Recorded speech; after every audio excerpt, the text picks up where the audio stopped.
Your guess is as good as mine. Ah, Grand Master, and the Traveler in Paimon. Hello there. It's been a while. Perfect. We have some new volunteers for our investigation. Wait, let me guess. The righteous Lightkeepers are finally ready to hunt down the Abyssal Dragon? Haha. Yes, that too. Yeah, right. Oh, wait. Why does everyone keep saying that too? Well, to be precise, the facts match, but not the causality. Wait, so I guessed right? Half right. Don't act so impressed with yourself. Maybe I can explain. We ran into Mr. Flint's north of Nasha Town. At that time, we just noticed a few abyssal creatures out in the wild, but the strange thing was, I didn't detect any traces of abyssal energy on them at all. On closer inspection, we realized that they were not real monsters, but something akin to reflections in the water, or perhaps a mirage. Huh? What do you mean? Like, you could see them but not touch them? Exactly. It was very peculiar. They roared and tried to attack us, but we could not make any physical contact with them. I think I've heard of things like that happening in Nodcry before, but I don't know much about it. Yes, it's a known phenomenon. Mirage-like illusions tend to appear in Nodcry in the run-up to Moonprayer Night. From a distance, they appear quite real. I myself thought that Misters Durin and Albedo were locked in battle with abyssal monsters when I first arrived. But after sharing intel and investigating a little further, we can confirm that these illusions are harmless. There is no great cause for concern. All the Mirage stories I've heard are either animals, rocks, or small houses. Abyssal monsters, though? That's a first. It's a first for me, too. So I'm planning to look into it further just to be on the safe side. I intend to inspect a few more locations. What about you two? Any plans? Alice contacted me a few days ago. She'd like me and Durin to assist her with an experiment. But we lost contact shortly after receiving the message. I'm sure that comes as no surprise to anyone familiar with her. We don't know when the wind will blow, yet when the wind blows, we will know. That, in a nutshell, describes how Alice operates. Yeah, that tracks. Okay. Well, I suggest we investigate this Mirage business in the meantime. It's piqued my curiosity, and I'm pretty sure I know someone who will already be 10 steps ahead of us. Well said. Right? Whatever's happening in Nodcry, she always seems to be the first one to know. Let's go see what she knows. We can invite her and her staff to the festival while we're at it.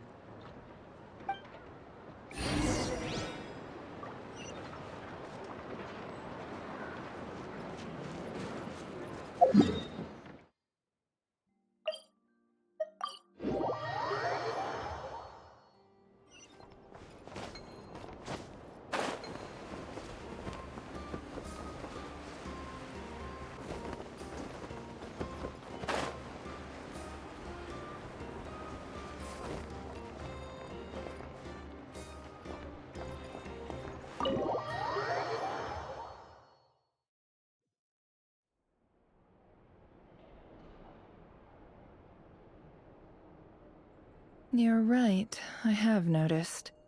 There's certainly something a little fishy about this situation. Only a little, though. Records indicate that this phenomenon can occur in the days before and following Moonprayer Night.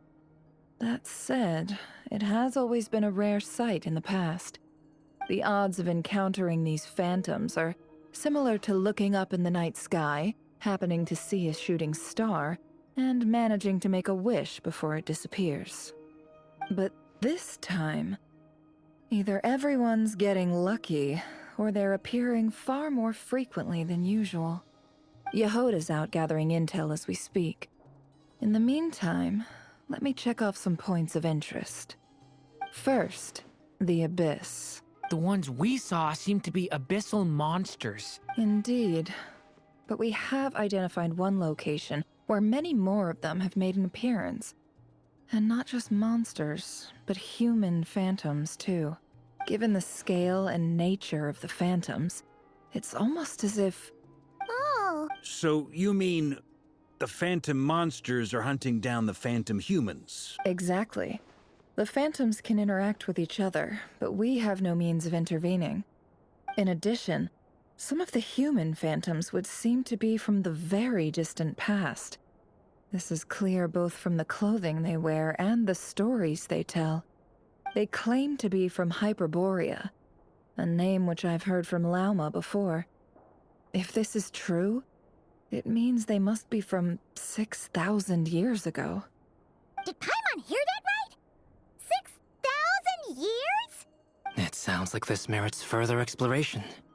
That'd be a big help. I'll leave it with you, Albedo.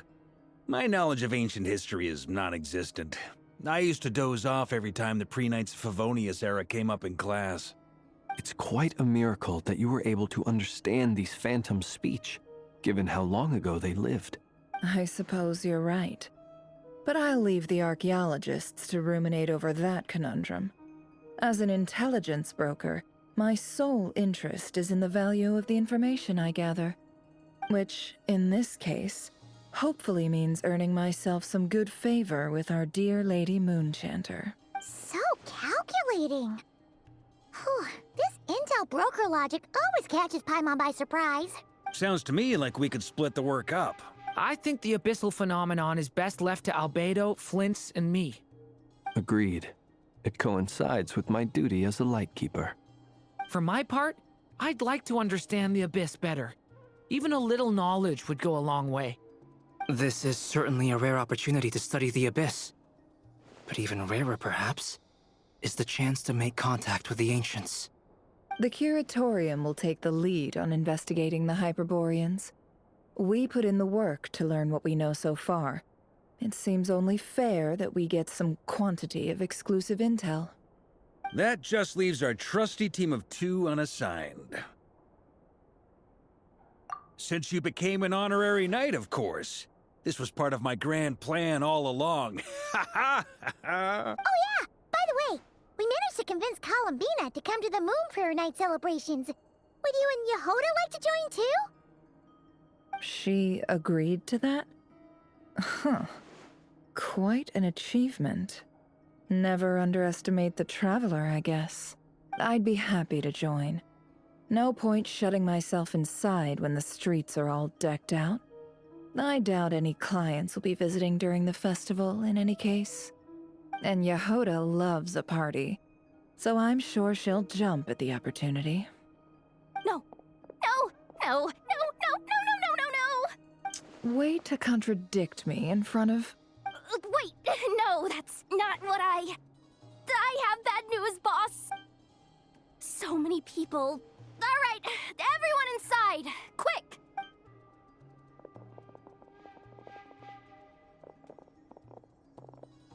This is gonna sound crazy, but hear me out. I saw one of those phantoms at Star Sand Shoal, and it was some sort of flying ship. Like a spaceship? That's gotta be the one you came to Tibet in. You said you saw the same thing through the moon marrow, right? Huh? You already know about it? Ugh, I thought I was gonna blow people's minds. Turns out I'm the last to find out. Wait, back up. You came here in a spaceship? Now my mind is blown! What's it like? Yep, exactly. Huge discovery. You're the best, second best intel broker in the world. After your boss, of course. Wow. I guess that decides where we're heading next. Come on, don't look at me like that. I know the spaceship doesn't have anything to do with me, but you don't want to leave me as the only one twiddling my thumbs, do you? Fair enough. You can tag along. In that case, let's meet back here to discuss our findings once we're done. I wish everyone a productive investigation. You too.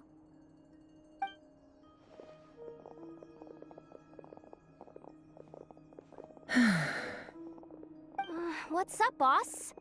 Aren't we gonna head out? Tell me, Yehoda, when did the Curatorium start giving out intel for free?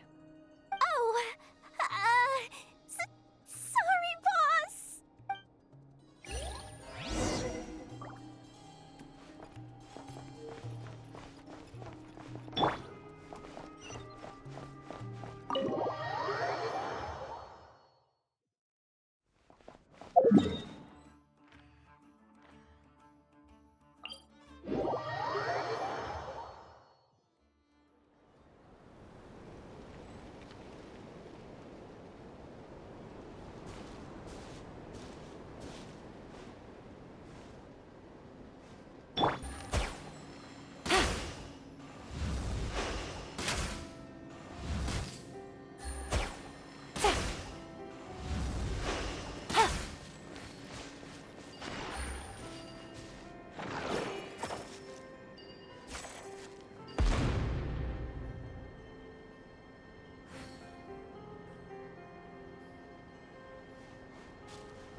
Wow, what do you know? Yehoda was right on the money. This Phantom really is your spaceship. But that's so weird. Why would it show up here? Is it some kind of projection? Or a ghost? Like, maybe it no longer exists. But somehow it left an afterimage? Ah, you're already here. Miss Lauma, what a surprise. I thought you were busy with festival preparations. I was, until one of our people informed me that a strange sight had appeared at Star Sand Shoal. No one's ever seen something quite like this before. I thought I should see it for myself. Same here. Oh, so we heard that these things appear around the festival period. Any idea why that is? Unfortunately not. We have very limited information about them, since they can't be interacted with. And no human phantoms have ever made an appearance before now. The most we've been able to deduce is that these sightings appear to be connected to the increase in Kuvaki energy around this time. Yeah, seems like that's all we can do. This is all so confusing. Allow me to lend you a hand.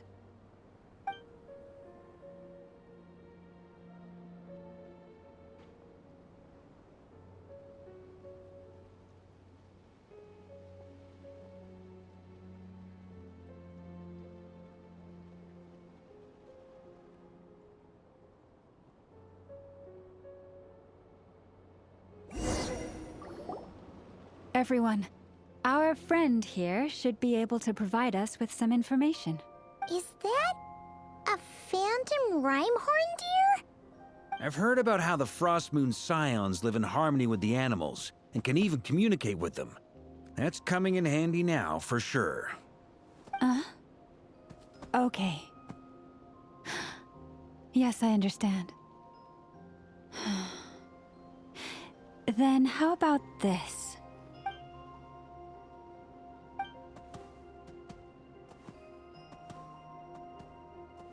Oh, it's leaving. It appears to share our curiosity about this giant spaceship, so I asked it if it wouldn't mind investigating along with some friends. In return, I told it about some nearby spots where the wild fruit grows abundantly. We may live in a different era from these phantoms, but I trust that the terrain, climate, and ecology here are more resistant to the effects of time than some things are. Let's give them a moment and hope for the best.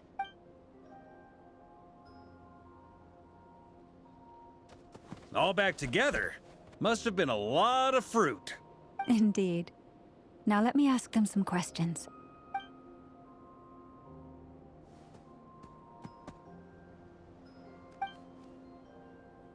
It did find a lot of wild fruit, enough for them to feast for a long while. This puffin circled in the air several times, but didn't spot anything out of the ordinary. Certainly nothing to do with the spaceship. Huh. Well, it definitely makes sense to get a bird's eye view. Indeed.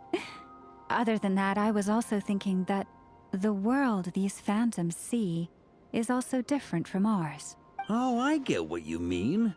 The wild fruit exist in both times and spaces, But there might also be things that only exist in that space-time, which we can't see. Good point. Great thinking, Llama. Blunthorn rhinos can use kuvaki to shift great rocks. But this one says it couldn't get that ship to budge by even an inch. The sniffer mole tried too, but despite being a skilled digger, it could not get through. They say that the spaceship looks robust and undamaged. It seems completely impervious to any and all attacks. Whatever lies within is well defended from harm. So, just like us humans, there was nothing they could do about this spaceship either. Yes, still, they deserve our thanks. We are grateful for all your efforts, dear friends. Now go, and enjoy your feast. I've noticed some other human phantoms gathered nearby. Come on, let's go talk to them.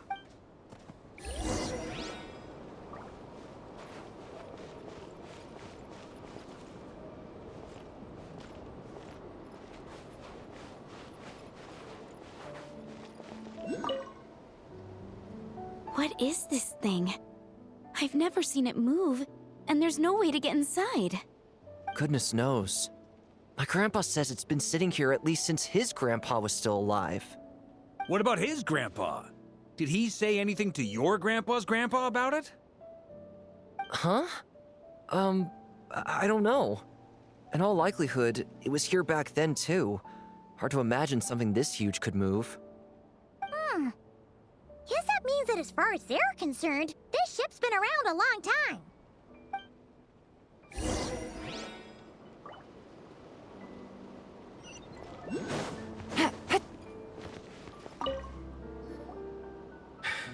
Come on, brothers. If we can get even a small chunk off of this thing, it's gotta be worth a fortune.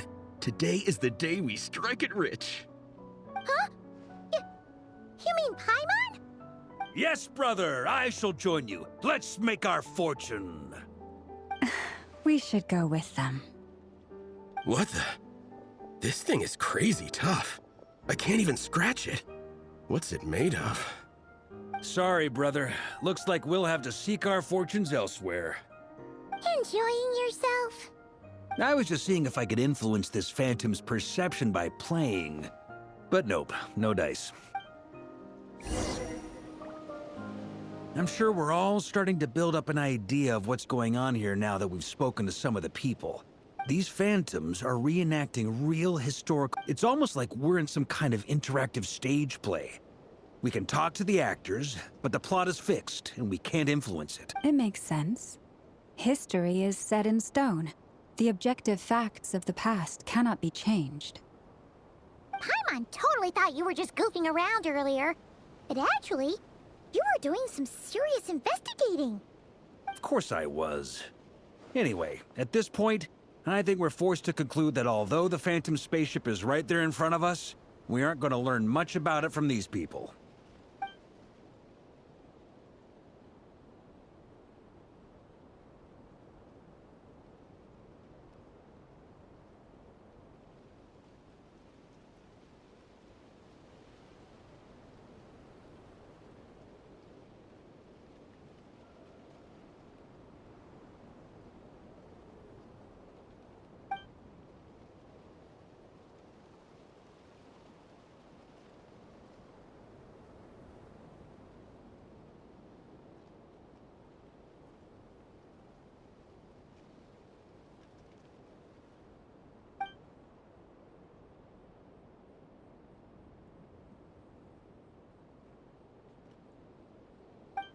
Don't be discouraged. If nothing else, this is proof of the ship's existence. And think about it. So many people tried to hack their way inside, but no one could get the door open. It's made of very tough material. To me, that says that we'll either find the ship itself or the story behind it. It's just a matter of time. Huh. Every now and then, when I wonder how the others are doing. Let's head back for now. Sounds good. Also, drinks are on me if Team Knights of Favonius is the first to finish. Wait, we have a team name? Am I in Team Knights of Favonius as well? You're very welcome to join. We've even got a cathedral ready for you. technically blasphemy? You wouldn't dare make a joke like that if Barbados was in earshot. Nah, I'm sure Barbados doesn't mind a little harmless blasphemy once in a while.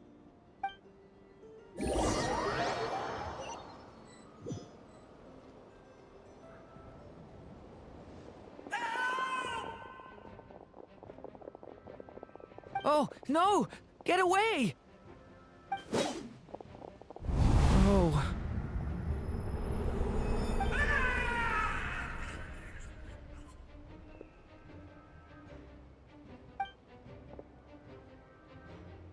I know it's hard to stomach, Mr. Duran. But as I'm sure you've noticed, there is nothing we can do to intervene in that which unfolds before us. But we have to at least try. And try you have. But are you aware of how many unsuccessful attempts you've made now? I wasn't keeping count. I'm afraid this is the 39th failure so far. Or the 5th if we're only counting this particular victim. There are no indications that these phantoms may be altered in any way. You seem to have calmed down a little. I'll make us a fire. You should rest and have some water. Feeling any better now, Mr. Duran?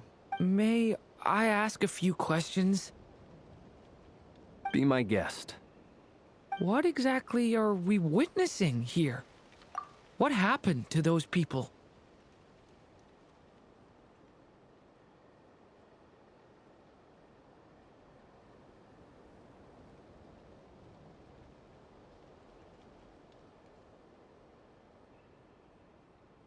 My guess would be that we are seeing Nodcry during the Conrian Cataclysm. Would that be accurate? Conria. That is correct. As you know, once the Abyss senses even the tiniest crack, it floods in and spreads like wildfire. There was a time in the distant past when it permeated all of Nodcry, causing immeasurable harm. The people paid a terrible price to heal this land. Then, 500 years ago, the whole of Teyvat suffered an abyssal disaster. Once more, Nodcry was dealt a devastating blow. I see. In the face of the abyssal onslaught, all were like grains of sand tossed around by a tidal wave. Be they human, fae, or god. The moment you witnessed is but one drop in a whole ocean of catastrophe. All right. I guess that answers my second question, too. I wanted to know why there's nothing. That would be my guess as well. As I understand it, history and fate are not all that dissimilar. The latter may be unseen to us, but both are immutable. Yes. Fate was determined long, long ago. I still have a couple of other questions for you, Mr. Flint's. You mentioned more than one abyssal disaster that has struck this land in the past. How can you be sure that what we're seeing is from the Conrian incident? And also, how are you able to stay so calm when you're talking about these events? From everything I know about you, you're not cold or ruthless. Alas, I am forced to show my age. I must be 600 or 700 years old by human measure. Wait, so you... One is not easily moved by history when one has witnessed the truth firsthand. I'm sorry. You needn't apologize. Your passion is a good thing to have. Treasure it, because someday you may find it in terribly short supply.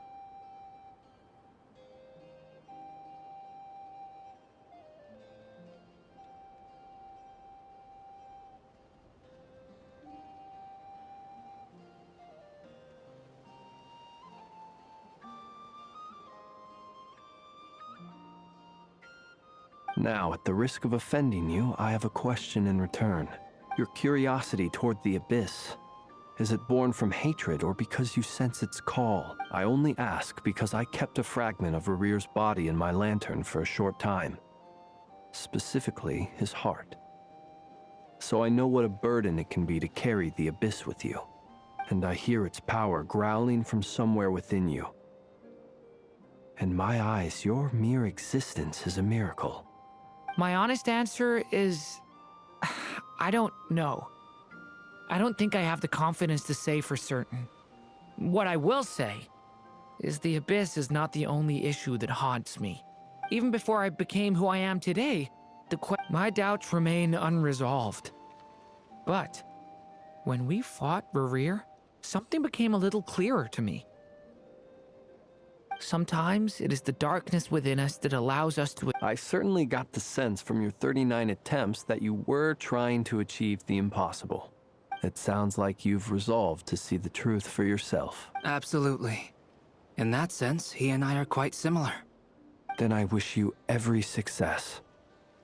I look forward to the day of your transcension. Well, if everyone's caught their breath, I suppose we should head back. Oh, and one last thing. I'd appreciate if you kept our discussion about history a secret.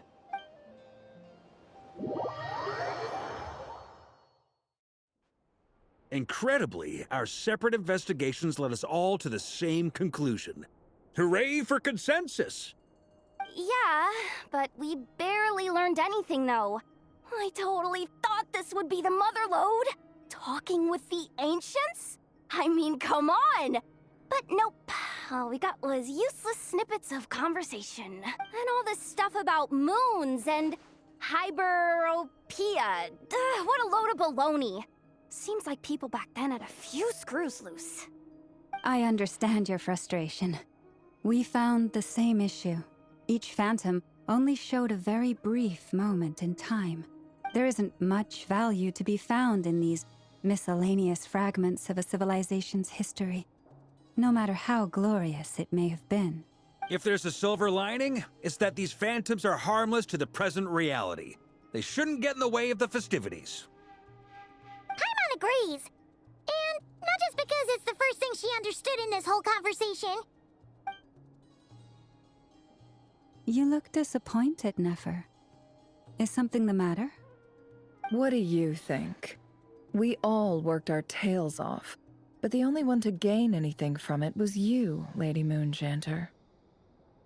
Well, please do share the Hyperborean records with me. I will gladly inscribe them in our people's documents. Oh, duh! Yeah! I'm serious.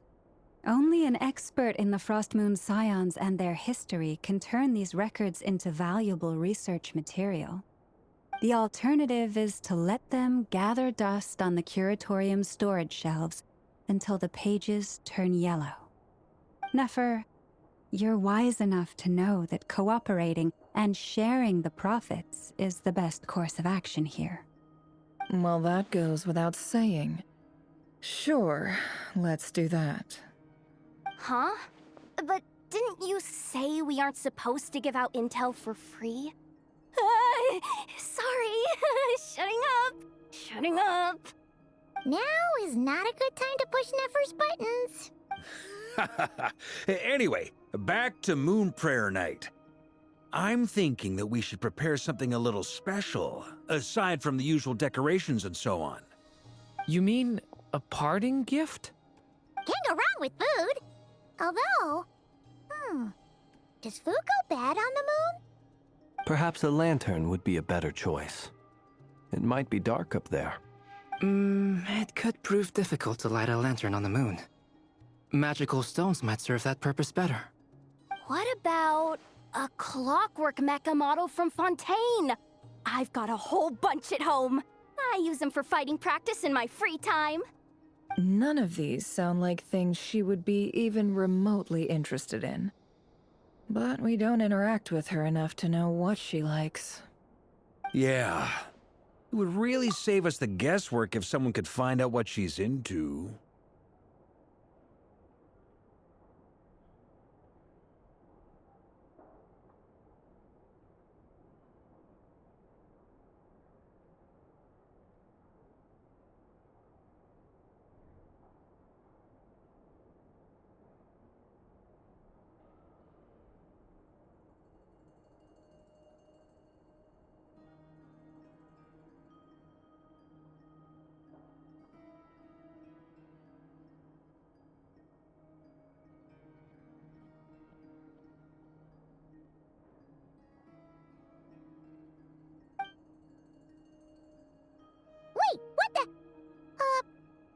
Traveler, they're all looking at you.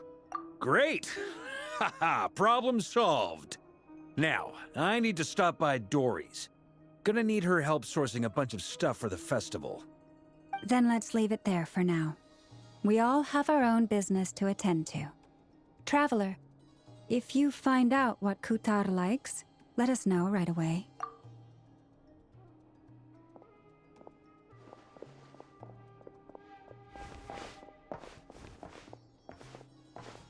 Is something the matter? I'm fine. It's just... I'm still feeling a little rattled after witnessing the horrors of the Abyss. But it's okay. This is something I have to work through. I'll be all right. Thanks for your concern. Well, don't put too much pressure on yourself. If you ever feel like something's wrong, physically or mentally, we're here to talk. Come on. Stop treating me like a kid.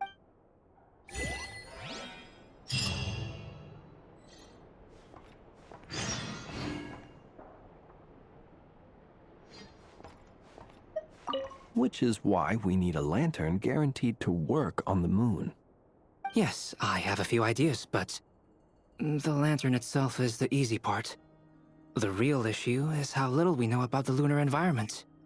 Wait. You two are serious about this?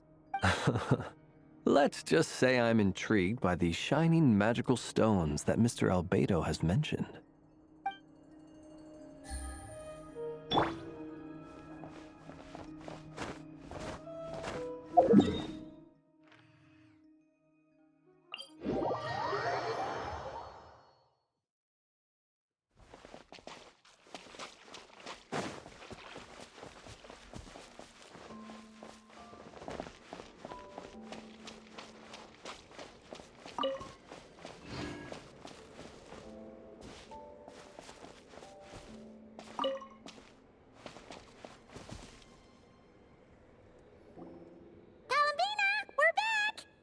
Huh?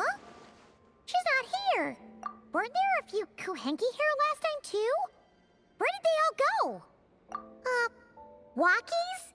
For Kuhenki? You're not pets, you know. Oh, well. Looks like we just came at a bad time. Let's try again tomorrow. There's still a few days until Moon Prayer Night, so we're in no rush. Besides, she needs time to rest anyway.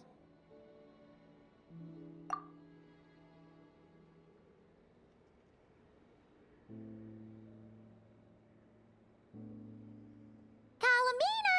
Are you back yet? Oh, how strange. Looks like she still isn't here. Right? It's not like her to spend so much time outside. Especially since she's worried about attracting unwanted attention. What about Luonatar? Luonatar, you there? Hey! Do you know where Kalambina went? Sorry, didn't understand. But if you know where she is, could you take us to her? Yeah, that's even stranger. What about him? Oh, that's not good news. They change color when Kalambina gets weaker, right? And they look super pale right now. Good idea. She might know what's happening.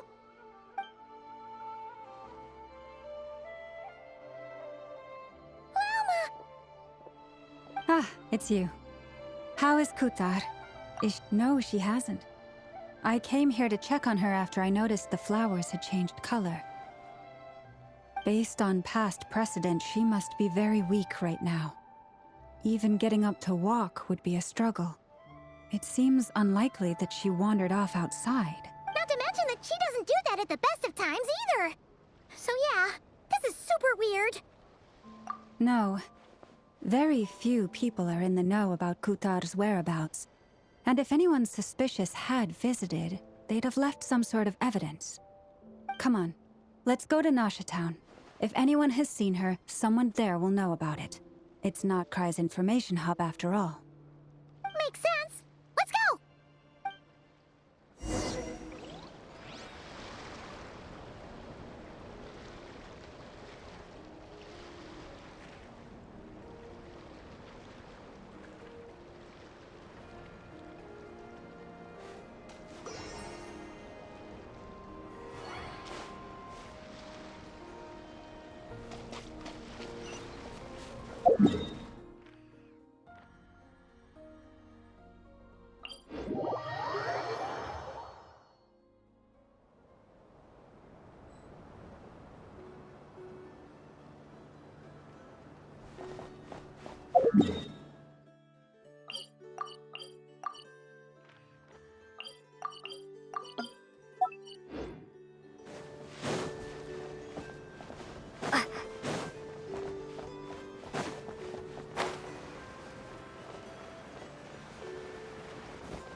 Strike a pose!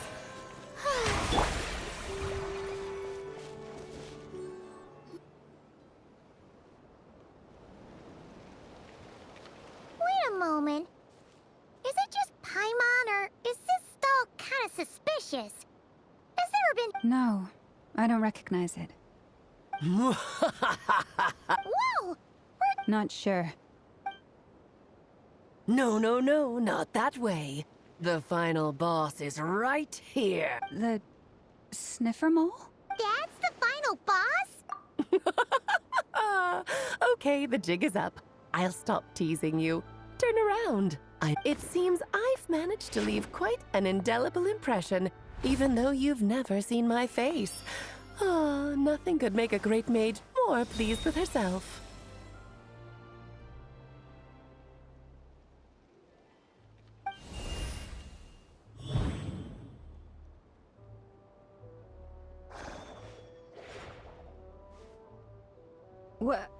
What is going on? I've heard that all the big shots in Teyvat have long, wordy titles that stun people speechless when they make their entrance. Unfortunately, none of them are affiliated with the Hexenzirkel, and we ourselves keep a very low profile. The notorious name-dropping doesn't quite work for us. Still, I, for one, think I'm really quite amazing. So that didn't stop me from coming up with a title anyway. Alice? It's really you this time? Not a lantern or a Dodoko, but Alice in the flesh? Oh, that's right. So, what do you think? How does it feel to finally meet me? You look like... What is that supposed to mean, I'm the mother of Klee, Teyvat's #1 cutie. How old could I possibly be? So she's a friend of yours? Kind of. This is actually the first time we've seen her in person. I see.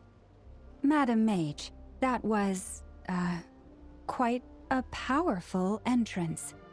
I certainly won't be forgetting it anytime soon. It's okay, Lauma, don't force it. Paimon will do the honors. This is Alice from the Hexenzirkel. She's a friend of ours. And of Arcus, too. That's right. She's a good person, just kinda... unpredictable. Well, what is the human heart if not unpredictable, If we could not do as we please, how would we differ from machines? I am Lauma, Moon Chanter of the Frost Moon Scions. It is a pleasure to meet you. Oh, I know. Before you got here, I spent a good, 15 minutes getting up to speed on Nodcry's present situation. In other words, I've read the whole in the last episode part, so we can skip the pleasantries. Fair enough. Well, Miss Alice, I can already tell that you have quite a unique personality. He'll get used to it. Paimon sure is. So anyway, what are you doing in Nodcry, Alice? Oh, I thought I told you already. This time, I'm the final boss. And what a formidable foe I shall be. Powerful, confident, decisive, and good luck finding my weak spot. You will never succeed. Oh, drat! My one weakness, and you found it in an instant. Fate has been dealt a devastating blow. Thus falls the great Dodo King. Why are you playing along with us now? For funsies, of course. What's wrong, Paimon? Are you disappointed in me? Am I a gigantic letdown? No, it's just... you seem like a busy lady. And this is the one time you've shown up in person. Paimon figured it would be for something more high stakes than just goofing around. You're quite right. I'm here in Nodcry because something big happened. Something big enough it caught the attention of the Hexen Circle. It concerns the 3 moons, Tevat's borders, and of course, the moon goddess you are currently searching for. Kind of. Why don't we discuss this over a pot of tea? My main reason for coming on this trip to Tevat was, of course, to have some fun. But I do technically have a job to do as well, namely, maintaining the stability of Tevat's borders. I'll skip over the complicated parts, but to sum it up, abyssal energies are all that lie beyond Tevat's border. We'd find ourselves in a real pickle if they ever made it through. And the phantoms you've been seeing are a sign that the border has been disturbed. Ah, no wonder they tend to show up around Moon Prayer Night. Is it because the real moon is now so close to us that its power can cross the border? In part, but only a negligible amount passes through. Just enough to influence the verdant crests and so on. And as you've noticed, there has been an unprecedented number of phantoms appearing this year. The influence of the moon beyond the border cannot explain this. No. There is another far greater factor at play. The trilunar syzygy. A trilunar syzygy. Eons ago, before the heavenly principles came to Tevat, it was the then 3 moon goddesses who controlled the laws of this world. Oh, that's exactly it! The 3 goddesses split these powers amongst themselves, promising never to consolidate them into one singular body. This was meant to keep the world stable. But, fast-forwarding to the present, the eternal moon's marrow is with you, while the iridescent moon's marrow, which should never have appeared in this world, has been retrieved. Add that to the presence of a moon goddess in the flesh and... the power of all 3 moons is gathered here in Notcry. There hasn't been an event like this since the War of Funerary Flame, and it's having a noticeable effect on Tevat's borders. Because I wish to give my darling daughter a peaceful, sunny environment to grow up in. Is that a good enough reason? Kinda sounds like you're dodging the question, but it does make sense. Well, that's one reason anyway, and the most important one. The others are a little complicated to explain. For instance, cleaning up after dearest Miss R. Albedo could tell you more about that if you're curious, but right now, I have a more important question to ask you. Why are you collecting the moon marrows? I see. Nicole told me about that legend once. Nicole? You mean Meet Anne? Oh, so you remember. Yes, of course. That was a story about fate, her area of expertise. But back to the story of our dear moon goddess. I'm afraid her intended method of returning to the moon is unlikely to work anymore. What does that mean? She may be missing, but she hasn't gone anywhere. She has disappeared.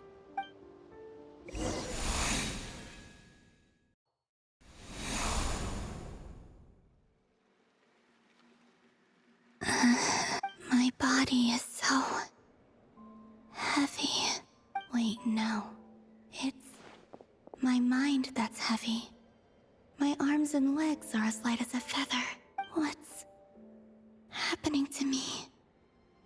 I feel drowsy, like I've been asleep for too long. Is it daytime or nighttime? Is the moon out? I think I'll go for a walk.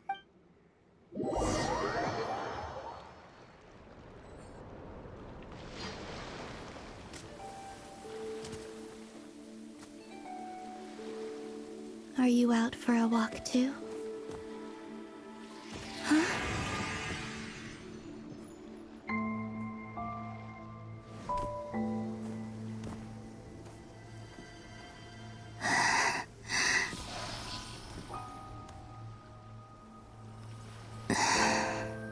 The day has come at last.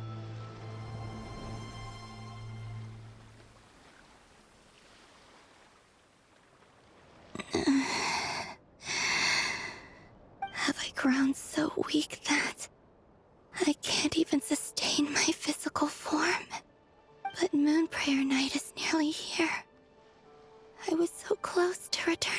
home.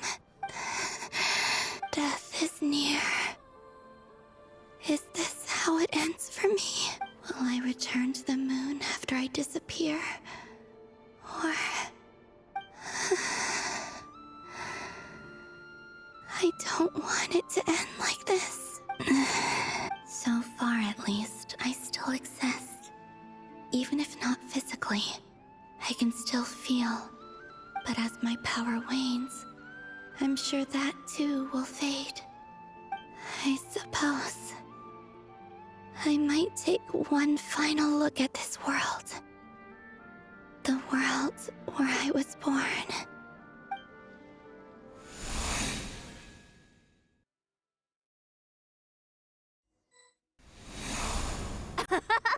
Come on! Come on! Wait for me! The Frost Moon Enclave. How much it has changed since I was born. These decorations, they're so heavy. It's times like this when you kind of wish men could be priestesses and acolytes. How fascinating. I've never had the chance to be privy to people's private lives in this way. In the past, people would get so solemn and serious the moment I showed my face. Like they were frozen stiff. Karina, Lametti, it's time to eat. Coming. I want to watch them a little longer.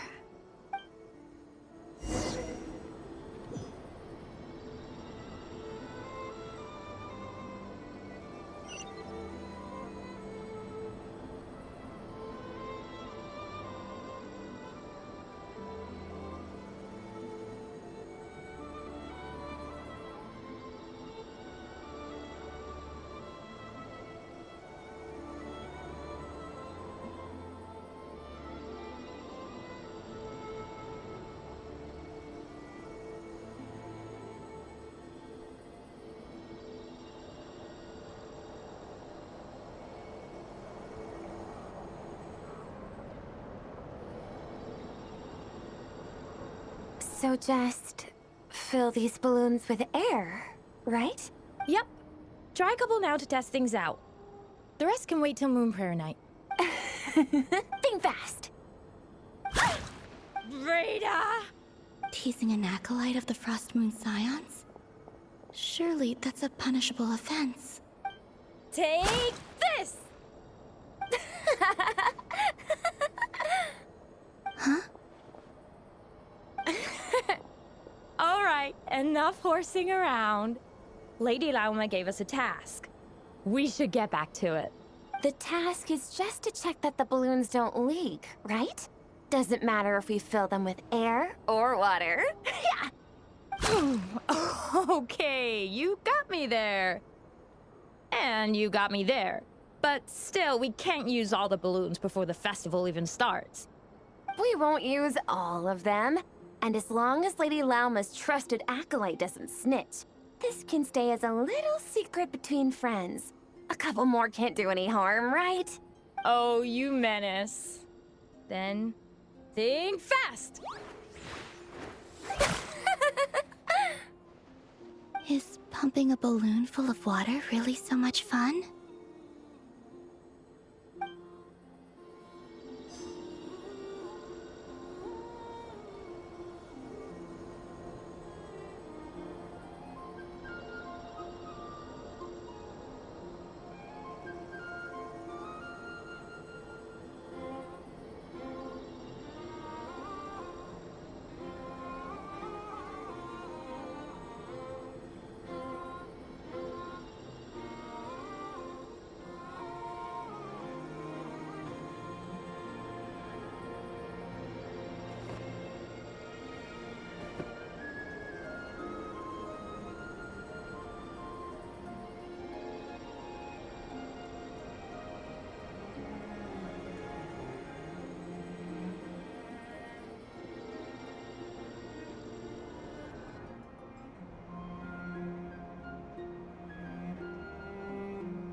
I'm sure you're both tired from playing all day. Come on, eat up. A plain, humble meal. That has always been the way of the Frost Moon Scions. Huh? How come Lamatti got a midsummer berry dessert? Oh, I always get Lockaberry. I don't mind sharing. You can have a bite of mine if I get to have a bite of yours. They're sharing food? I've never shared food with anyone before. Even at the Harbinger tea parties, everyone just ate off their own plate. And when I couldn't finish my food offerings from the Frost Moon Scions, they'd leave the leftovers out under the moonlight for the animals to claim. Hey! That was 2 bites! Oh, then you can have another bite of mine. Oh, you too. Oh, don't fret now. Here, have some of Granny's too. So this is what it means to be family.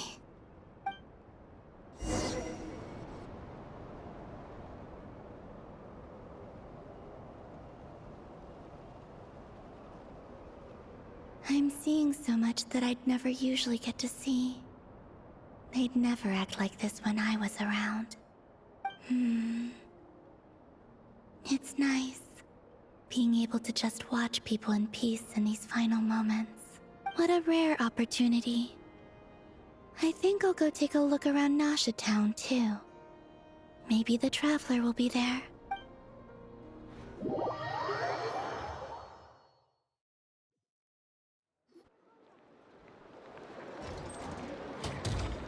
After the War of Funerary Flame, the Moon Goddesses were no longer recognized by Teyvat.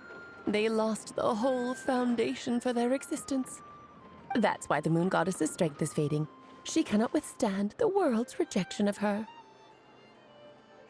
To be more pedantic about it, the Moon Goddesses did something to offend the heavenly principles, and that's why they were ousted. Something of a recurring theme in Teyvat's history. Theoretically, speaking so candidly should put me in their crosshairs too, but they can't tell me what to do. I'll say whatever I want.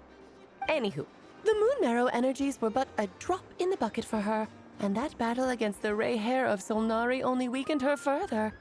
Fortunately, it happened close enough to Moon Prayer Night when the Kuvaki concentration here is high. That's the only reason she managed to survive this long. What do you mean, fortunately? You said she disappeared. We're too late. Oh, what a headache. I thought this was all common knowledge. I guess I have some more explaining to do. Okay, buckle up. It's time for another lecture.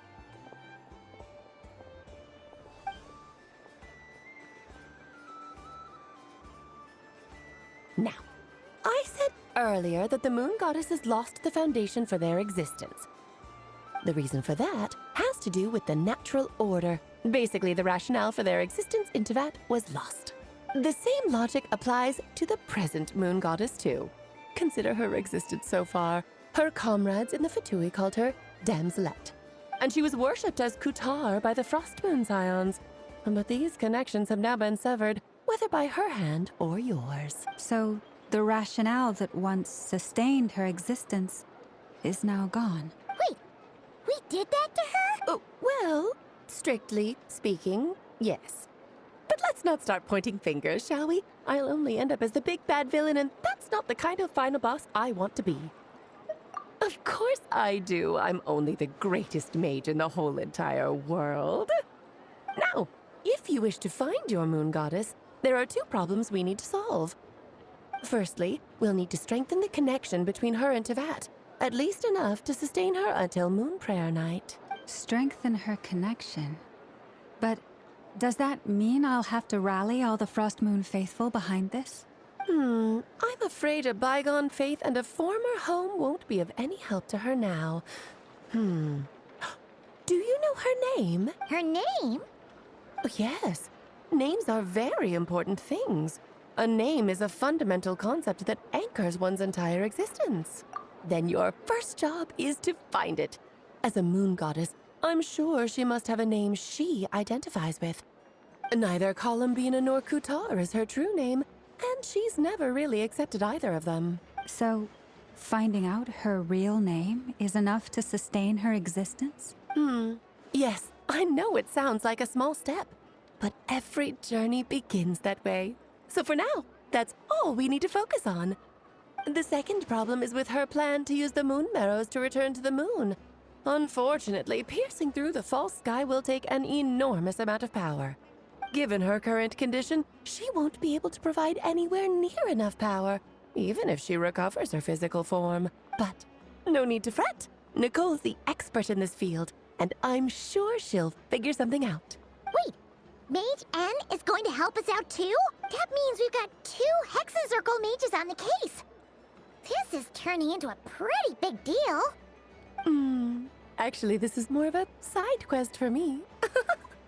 Like you said, I'm a busy lady, so I can't stay for too long. I'll have to return to Tevet's border soon. That's the upside you get for looking out for my little Klee. Hopefully that will incentivize you to carry on keeping her company in the future. Anyway, jokes aside, you'd better get moving. It will take quite a miracle for the moon goddess's consciousness to hold out till moon prayer night. Oh, I suppose I might as well tell you where Nicole is before I leave. Off you go now. Time to meet your new friend. Oh, yes, and a little suggestion. Don't forget to mind your heads. What? I wonder how Durin's doing. I should really go see him before I head back. You really are super busy. I most certainly am. There's so many children I have to keep tabs on just in Mondstadt. Durin, Albedo, Venti, Varka. Klee didn't make the list, huh? Of course not. Klee is my pride and joy. I have no qualms about her, because she's the best child in the whole wide world. Yep. Klee's a little angel. I'm glad you agree. Well, all the best. See you when I see you. She left in a hurry. Yeah, she didn't pack up her stall. Should we handle it for her? I must say, I'm now very curious about her daughter. Klee, wasn't it? What's she like? That's a long story. Come on, we'll fill you in as we go.